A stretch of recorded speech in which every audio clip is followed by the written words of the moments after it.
Everyone is talking about how AI helps candidates apply faster, but what if the real secret to hiring speed isn't tech at all? What if it's something human? In this episode of the ICIMS Fireside Chat series, I'm joined by ERIN's CEO, a leading voice in employee referrals, and we're going to unpack why this old school strategy is making a serious comeback and how it can help you get top talent from hello to hire faster than ever.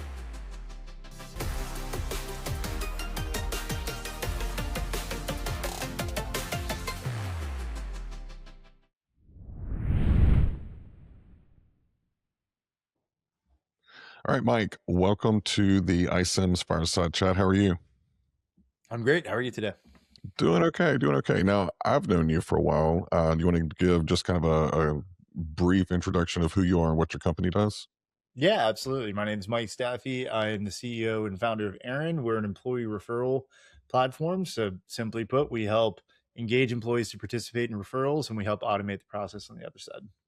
I love it. And, it's funny. We were talking, I think at Transform, about the impact of AI and how it's affecting candidates and hiring managers and the recruiters. And you started talking about how it's affecting referrals. And so, 20 something years in TA, for me, referrals was always the unsung hero. Like, I really wish that I would have put more time in it. But what are you seeing? How is AI affecting the impact of employee referrals?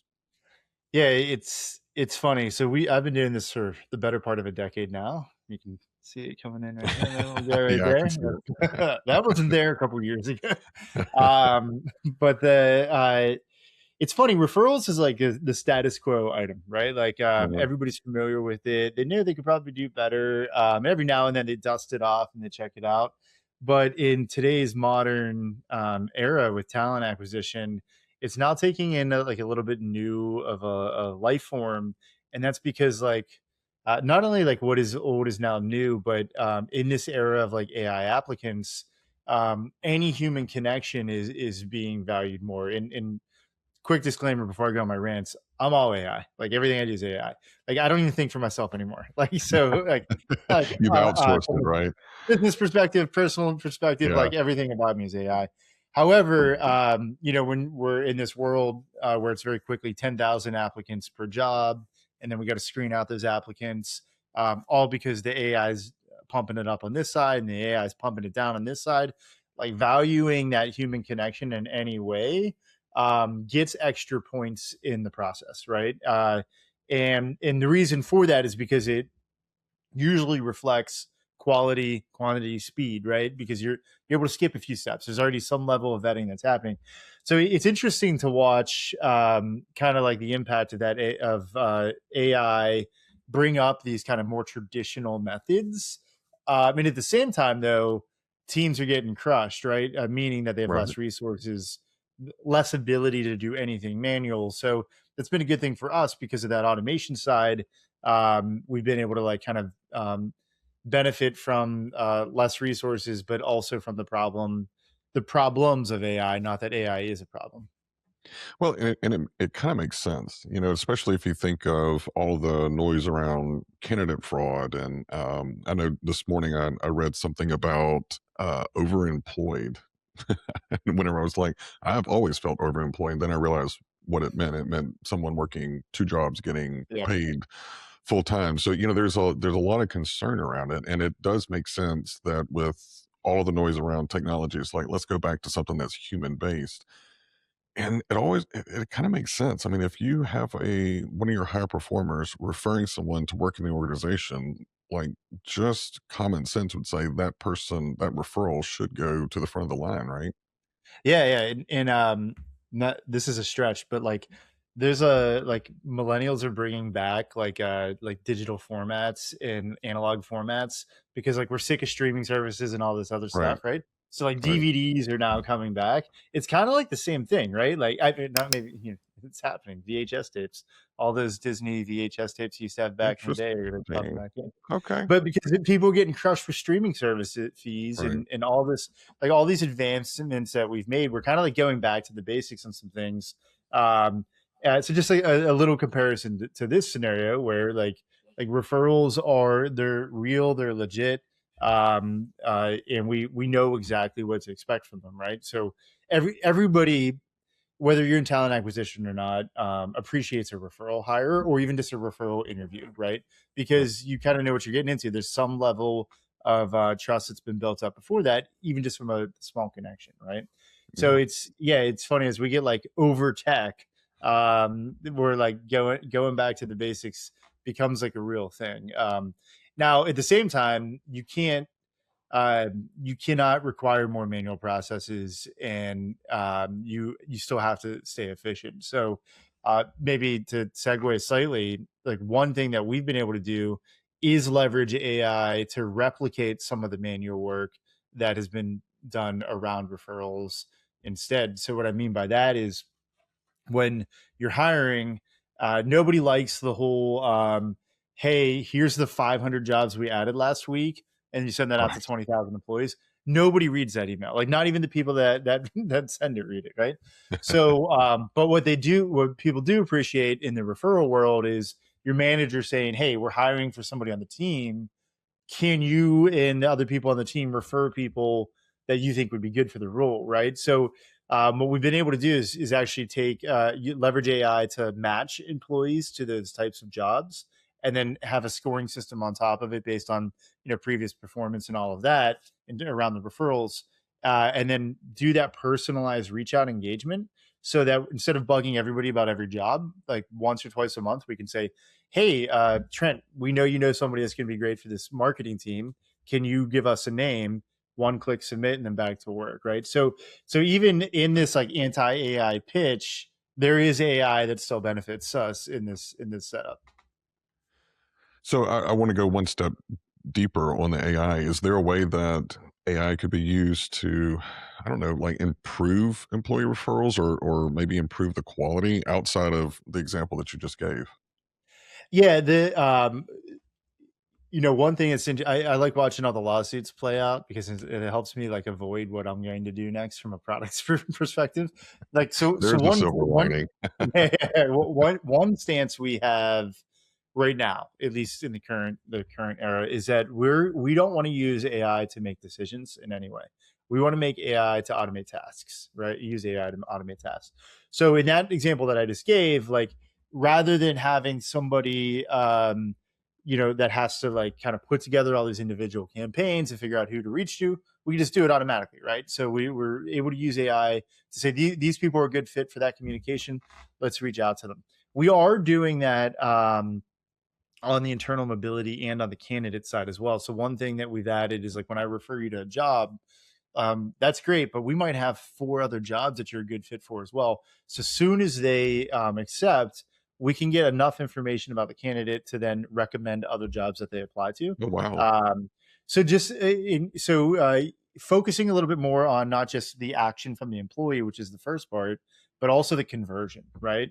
So one of the big metrics we measure is like of the candidates referred, how many of them apply to a job, and then how many of them actually get hired. And you do have like a 20 to 40% drop off up there just in those first couple of engagements. So using tools like that, again, just to like make it quick and fast for everyone involved, not only the employee, but the candidate as well. The other big thing that we've done, all of our customers get quarterly business reviews, a couple times a year or four times a year. And but it's not most times when we're talking about data and what's working and what's not, it is a repetitive process. And Mhm. AI is good enough to do it at this point where we actually have that cooked into the product at any point. Hey, we noticed in Miami, your Miami location, you're getting tons of referrals, but you have the same bonus for your Pittsburgh location and you're not getting referrals, right? Right. But adoption levels are way off, right? So Right. using AI to analyze the underlying data and the results, we can then say, okay, well, there's something different about here than there. So Yeah. how should we apply the change here? And a lot of times it comes down to very basic things, right? Like, hey, you're hiring managers, you did a bunch of promotion down there, or you had a bigger bonus, or you've had your hiring managers involved, but not up here, right? So we've been using it on that front too to like surface the data points that matter, so that our customers can react instantly. But it's also a great tool for us from a customer service perspective to be able to see like, here's what's working and here's what's not. Yeah, well, you know how I love data, so that's definitely speaking my language. How are your clients leveraging enhanced or AI enhanced programs in their own practice? I mean, of course, let's not give a name, but just maybe the industry and what they did that was pretty unique. Yeah, yeah, no, I got to tell you we've focused like pretty much most of our existence on automation, and we took this shift last year on engagement. How can we make it easier to drive engagement? Because, well, I mean, just with any product, even our most successful customers would plateau, right? um, so they'd hit these plateaus and we're like, what could we possibly give them next? And it's not just like making it easier, like, but what could we do for them to make it better? And that's when we came up with that campaign feature where it reaches out and it pings them instantly. The customers that beta tested that only put in their hard to fill positions, right? So the Okay. positions that they as a team were struggling with the most. And we've always supported them with other features like boosting the bonus and stuff. But if people don't know about it, they're not thinking about it, they'll never participate. So they instantly put in their hard to fill positions. They were able to fill them. Not saying all of them, but they got better results than what they had before, and they were able to say like, "Look at what we did," right? Yeah. And those are the positions that they were starting to spend money on in other ways, whether it be outside recruiting, more advertising. These are the ones that had urgency behind them for some ways. And we've actually on that to that point, we started working with a few other partners where they have some data about like, hey, this position can be filled through referral or is very difficult to fill through advertising or something else, and serving that up so that we can then take that and say, run a campaign for this because it's going to be helpful. Like Mm. now you're starting to talk about cost reduction and everything else. So it's kind of like the next phase. We went from, hey, we filled your harder to fill positions, but now what if we have identified the ones that we can displace cost elsewhere for you? Um, and if you don't mind, I have one more thing to Oh, nerd out oh, about. you're So, talking to a fellow nerd. yeah. So someone in our circle actually gave me this idea. Okay. I'm not going to name him because I don't want to give him too much credit until it's done. But I have been obsessed with this idea of like dynamic bonuses as well, right? So the idea that like I need to give you $5,000 for a nurse position is a, is stuck in us because it's all we know, right? Right. Now we know for a fact, and from the data that we've looked at, like most times in that scenario, $4,000 versus $5,000 gets you the same result. So not a big deal. But what if I could pay you $2,500 or $2,000 and get the same result? And not because I want to pay you less, but because I want to pay you at different times, right? So what if I say, hey, if you give me a referral, I'll give you $500 if we interview them, right? And then I'll Hmm. give you $2,000 if we hire them. And you as an employee are happier because you got the bonus way earlier than you would have, right? So Right. when we pay you and how much we pay you, whether we hire them or not, is kind of the focus right now. And by doing that, we can make happier employees and actually scale the program more because now we have more money for more referrals, if that makes sense. No, I But love that. that's like too much data to like do as humans. So AI is perfect for it, right? Hmm.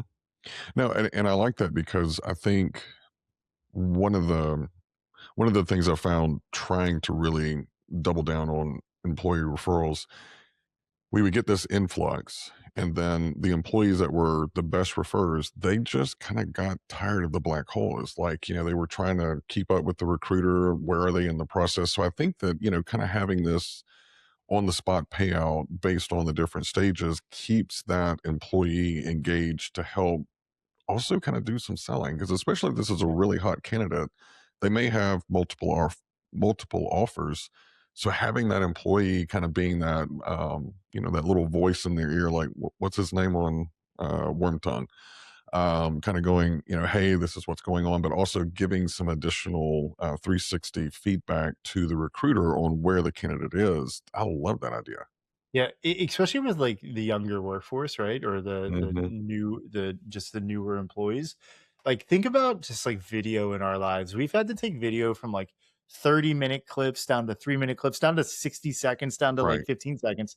Like you're telling me a referral bonus 6 months from now feels real to you? No way. Yeah. 6 months will never happen. That's impossible, right? Right. So Right. like, but if I could say, hey, I'll give you $100 next week, right? Like now that's a real experience. So I think that's where, but the problem with that has always been the administrative costs are too high. It's too much of a pain Mhm. in the butt, right? Right. So I do think that's like where we're evolving, is to just like give these quicker wins up front, not necessarily the bigger wins further down the road.